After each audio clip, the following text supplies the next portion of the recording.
Whew, look at this list. All right, well, there's a couple things on here. First of all, we have a big table. This is names, formulas, and charges of some common polyatomic ions. So they give you the name, they give you the formula, there's the charge on it, and there's this big long list. All right, and most of these you should go and memorize. A few of them I'm not particularly caring whether you do. Is thiocyanate, that doesn't come up very often. Okay, so you don't have to worry about that one. Once you know about the idea about phosphate, naming the hydrogen phosphate and the dihydrogen phosphate should be no problem. You won't see me asking about an azide. And you most you're not going to hear me ask for a dichromate. A chromate, yes. A dichromate, no. All right.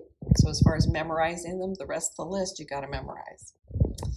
Now we have another problem to do. Look at that. There's a whole bunch of them.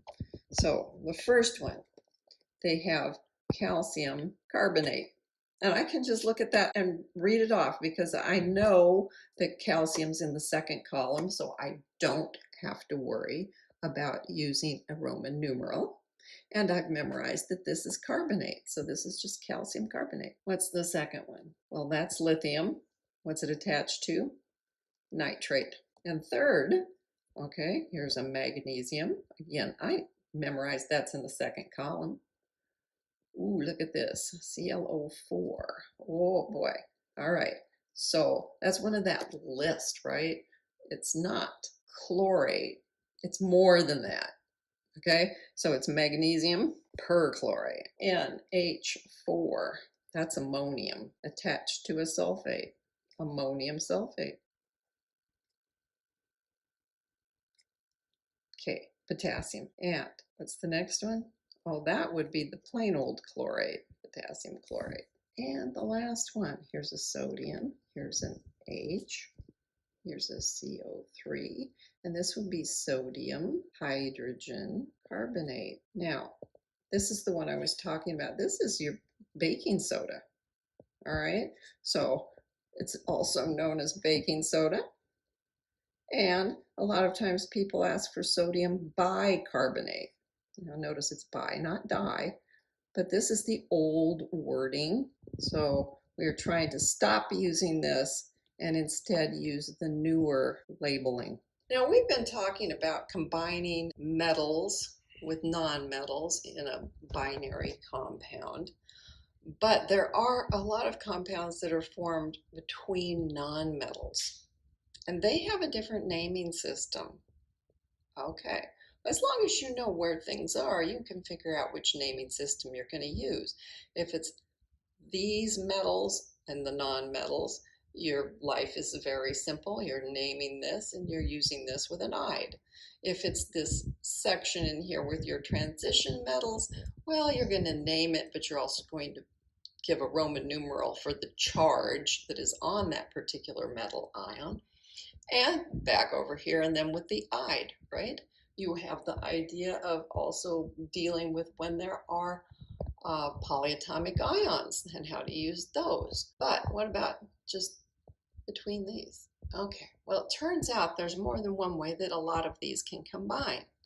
Nitrogen with oxygen can make a variety of different compounds. So in order to deal with that, here's a cute example. Carbon monoxide and carbon dioxide, because carbon can combine with oxygen in multiple ways. So we're going to use these prefixes: mono, di, tri, tetra, penta, hexa, hepta, octa, nona, and deca. Obviously the ones at the bottom don't show up as often, but you do need to know all of those prefixes in order to do the naming. We have 4 stars so that we can name these 6 compounds. The first one, here's a boron, fluorine, and there are 3 of them. Now you might think that you need to say monoboron, but no, that is not typically done. If there's just one on the first one, we say the name of the element, boron, and then trifluoride. What's the next one? SO3. Again, there's a single S. I'll get by with saying sulfur. And then trioxide. carbon monoxide. That was actually already on the page. I should probably pick something more interesting. But see, there's the mon. And you don't do monoxide. That would give you two O's in here and look odd, so they just shorten it up to monoxide. Look at this. Well, now I am going to have to use a prefix here because there's two of them. And the only way I would know is if I use the prefix. So di what? What's P? Phosphorus. Diphosphorus. Penta, right? 5 is penta. Pentoxide. Again, you know, if you put the A and the O in there, it would look a little odd. So pentoxide. S6O2. Whoa. Okay. Hexasulfur dioxide. 2 borons and 3 sulfurs. So diboron trisulfide. There you go. Earlier, we made a few introductory comments about acids, but acids are complicated enough to name that we really need to look at it again. All right. We had mentioned the idea of binary acids, which is going to be any compound that has a hydrogen atom that can be easily removed, okay? That's what we mean by ionizable. And the formula will be followed by AQ. So this should look similar to what we were doing earlier in the chapter. You have a prefix of hydro, that's telling you there's hydrogen, which basically says, oh wait, I'm about to name an acid. And the last syllable, okay, is going to be an ick, not an ide. Remember, if this was a gas, hydrogen bromide as a gas, you notice I just said hydrogen bromide. It's just already ingrained in me. If it's a gas, it's hydrogen bromide. But if they said AQ here, then I have to realize that it is now an acid. So we use this hydro to tell us about the hydrogen. And then this would have been bromide. Okay, I ate it and it was icky, right? So ick. Ide becomes ick. Hydrobrom, ick. And then you say acid, just to clear up any lasting confusion. Now, there are lots of acids that have more than just the 2 elements. So here we have oxyanion. Okay, what is that? Well, that's like nitrate, because a nitrate was NO3. Okay, so that had oxygen and something else, and it formed an anion because nitrate is a -1 ion.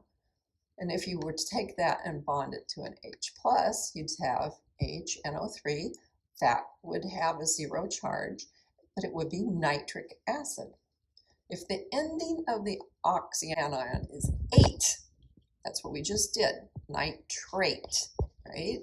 It becomes an ick acid. And if it's ite, it becomes an us acid. So here is another example. Sulfuric acid. This was a sulfate ion. So I ate it and it was icky. Sulfuric acid.